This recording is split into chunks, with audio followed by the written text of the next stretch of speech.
We'll be discussing linear programming. Well, the first question that arises is what is linear programming? Essentially, it is a technique to achieve the best possible outcome out of a range of options as per the given conditions. Now, how to do linear programming?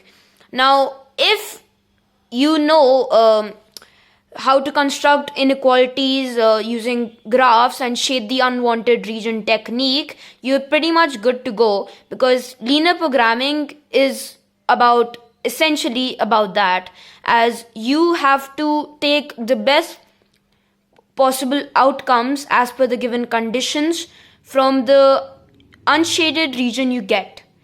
But be careful and practice some questions, because it is not necessary that in the exams you will get the inequality constructed, and it may also happen that you will have to construct the inequality yourself. So keep that in mind. Now, moving on, we're going to practice one question. Now, the question is, a man wishes to buy 20 notebooks for his shop. He can buy either type A at $1.5 each or type B at $3 each. He has a total of $45 he can spend. He must have at least 6 of each type in stock. If he buys X of type A and Y of type B, write the inequalities that must be satisfied and draw a graph. Now, it will help if you underline a few key points, as I have done with the at least, but it depends on you. So the first inequality, there are 4 inequalities that will be constructed. X plus y is less than equal to 20, 1.5x plus 3y is less than equal to 45, x is greater than equal to 6, and y is greater than equal to 6. Now, how did these come?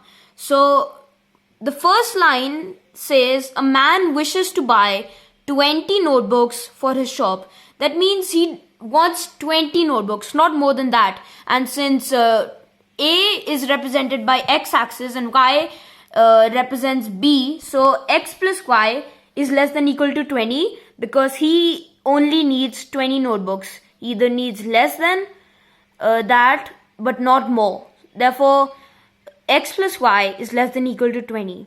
Now, continuing on, we see that either he can buy type A at $1.5 each or type B at $3 each, and he has a total of $45.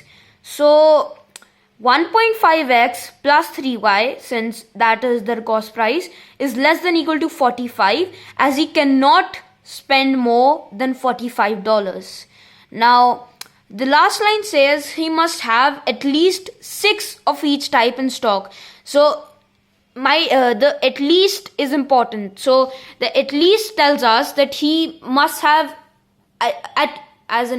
he should have 6 or more than that. So x is greater than equal to 6 and y is greater than equal to 6. Now I'll let you pause the video and take 5 minutes to draw the graph yourself. Now, continuing on, we see a graph like this. Now, this line is y is equal to 6, which depicts y is greater than equal to 6, but we never write inequalities, we only write straight lines on such a graph. And this is x is equal to 6, a line parallel to the y-axis. This line is 1.5x plus 3y is equal to 45, which depicts 1.5x plus 3y is less than equal to 45, which coincides with x plus y is equal to 20 at the point 10, 10. Now, since we shade the unwanted region, this line depicts y is equal to or greater than 6. So we can't have anything that's less than 6. So we shade this region, and this shows that x has to be greater than or equal to 6. So again, we can't have anything less than 6. So we shade this region.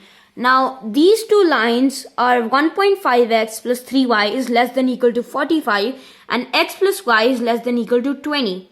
So we take a point 0, 0 which equals to 0 and 0 is less than both 45 and 20. So we shade off this unwanted region and we get this as the unshaded or feasible region. Now the question says if he makes a profit of 40 cents on each of type A and $1 on each of type B, how many of each should he buy for maximum profit? So you can see that there are many points. Now you have to look for the best possible point which satisfies the condition. Now we can take 2 points, say 6, 12 and say 10, 10. Now if we take now you can try this yourself. So if we take 6, 12, since A is x and y is 12, so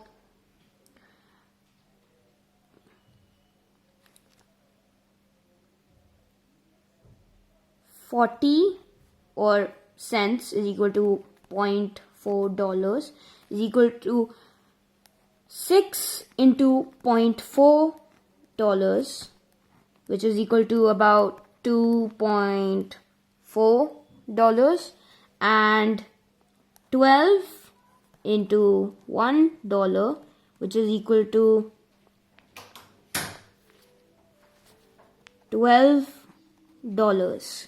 Now this equals to about 12 plus 2.4 equals to 14.4. Now we can check with another point, say 10, 10.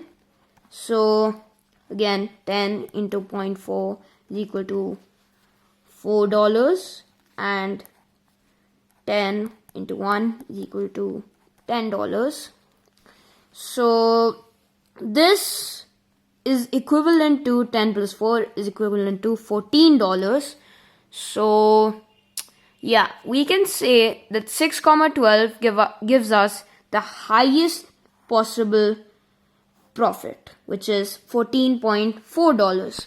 Now, if the profit is 80 cents on each type of A and on each type B, how many should he buy now? So we can take the same combination, 6, 12, which is 6 into 0.8, which is about $4.8, and 12 into 1, which is $12. So total is 12 plus 4.8 equal to $16.8, and 10, 10, which 10 into 0.8 is equal to $8, and 10 into 1 is equal to $10. So total is equal to 10 plus 8 is equal to $18. So we have our result, that is he should buy 10, $10, which will give him a profit of $18. 10 units of type A and 10 units of type B. So leave a like if you like the video, and I hope you understood the logic.